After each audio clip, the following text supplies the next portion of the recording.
ፈፂሙ ክኸውን ኣይክእልኒ እስኻ እኮ ሓወይ መሓዛይ መማኽርተይ ኢኻ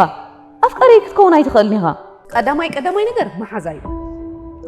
ካልኣይ ነገር ሓሳብ ሞ እንታይ ዳ ንዓኽ እንዳረኣኹ ሰላም ይክስእን ነይርኒ መክሰብ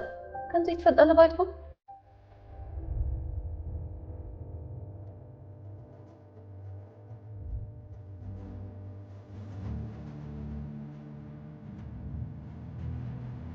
ፈፂመ ይሰሙ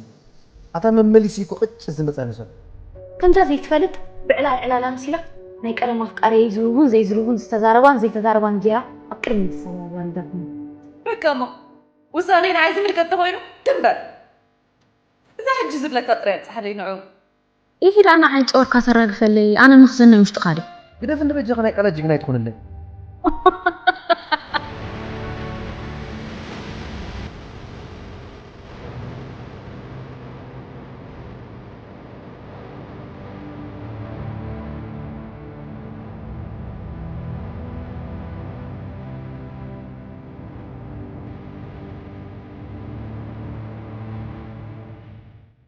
ጎሓፍ ድፋኑ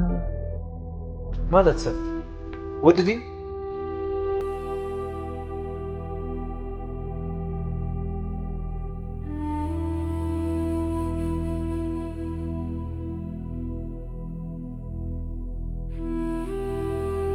أنت راكي أنت أخوينا مرة كده جاكي ما تدولة لي ألا ولا وين لا تدولة لي زلت نحس قبلها أنت فين